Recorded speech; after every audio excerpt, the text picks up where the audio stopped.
បបួលគ្នាញ៉ាំបាយពីល្ងាចដើម្បីកុំឲ្យឡើងគីឡូហើយម្ហូបវិញសក់ធ្វើសាឡាត់ធ្វើឲ្យត្រឹមត្រូវប៉ុន្តែក្បាលប្រឡប់មិនទាន់ទេបងប្អូនអើយក្រឃ្លានភ្លាមចាបបួលគ្នាប្រៃទៅរកសិតសាច់អាំងអញ្ចឹងហើយថ្ងៃនេះនាំបងប្អូនទៅមើលហាងសាច់អាំងការ៉េនៅអាឡម៉ង់ម្ដងមើលការពិតទៅបងប្អូនដែលតាមដានវីដេអូខ្ញុំគឺដឹងហើយពួកខ្ញុំព្យាយាមញ៉ាំរបៀប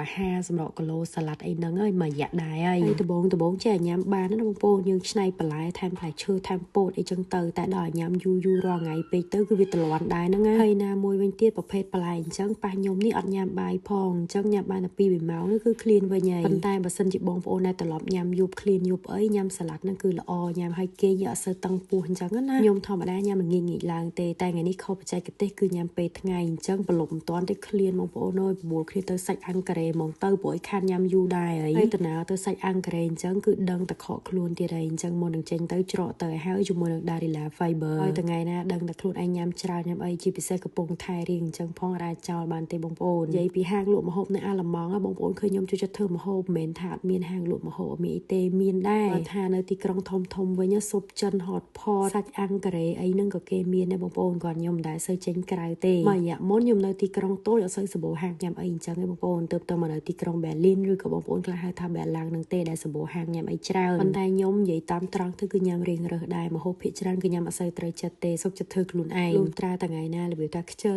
ណាស់ចង់ទៅញ៉ាំក្រៅណាស់ចឹងទៅបានទៅដូចថ្ងៃនេះអញ្ចឹងបងប្អូនសាច់អាំងការ៉េខ្ញុំធ្លាប់ញ៉ាំនៅនឹងរាប់ឆ្នាំហើយក៏ខានញ៉ាំរាប់ឆ្នាំដែរបងប្អូនអញ្ចឹងកំងស៊ុបគីមជីមួយកូនឆ្នាំងហើយសាច់អាំងគេហ្នឹងគឺរបៀបអញ្ចឹងឯងមានសាច់គោសាច់មាន់សាច់ជ្រូកហើយមានមឹកគេប្រឡាក់គ្រឿងម្ទេសការ៉េអញ្ចឹងណាបងប្អូនមកចាហៀងនឹងហឹលហើយមកចាហៀងទៀតក៏អត់ហឹលទេញ៉ាំជាមួយគីមជីហើយនឹងគីមជីស្ពៃក្តោបគីមជីឆៃថាវអីចឹងទៅបងប្អូនអ្នកចូលចិត្តញ៉ាំម្ហូបការ៉េឃើញហើយយល់ថាមិនដែរម្ហូបការ៉េនៅអាឡម៉ង់ទទួលយកបានអត់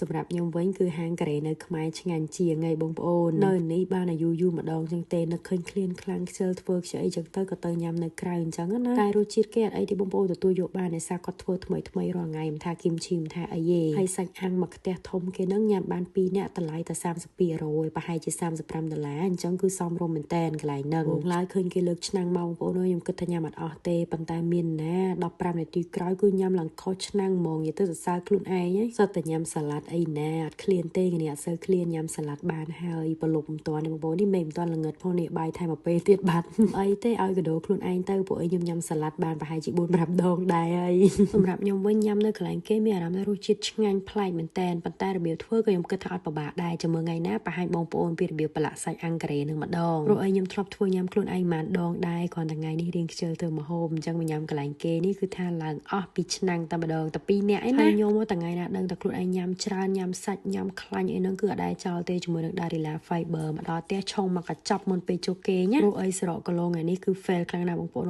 ដាក់ឡើងតឹងពោះផ្អឹសហ្មងហើយ Darila Fiber នេះមានរសជាតិឆ្ងាញ់បងប្អូនញ៉ាំទៅមិនបាច់ភ័យខ្លាចចុកពោះឈឺក្បាលអីទេញ៉ាំហើយគឺយើងគេងលក់ស្រួលធម្មតាអីដែលសំខាន់ព្រឹកឡើងគឺជួយសម្រួលដល់ការបន្ទោបង់របស់យើងនោះបន្ទោបង់មកវិញអស់សូម្បីតែដូចម៉ាក់ខ្ញុំណាមនុស្សចាស់មានបញ្ហាក្នុងការបន្ទោបង់អត់បន្ទោបង់ទៀងទាត់អីហ្នឹងគឺល្អខ្លាំងមែនតើបងប្អូនហើយដែលសំខាន់ណាក្រៅពីជួយថែរាងរបស់យើងគឺជួយជំនួយសុខភាពស្បែកយើងឲ្យភ្លឺថ្លាពីខាងក្នុងទៀតហើយឥឡូវកាន់តែពិសេសលើនឹងទៀតទិញទៅគឺមានឱកាសឈ្នះរង្វាន់ទឹកប្រាក់សុទ្ធសាច់កមាសក៏ដូចជាម៉ូតូផងដែរ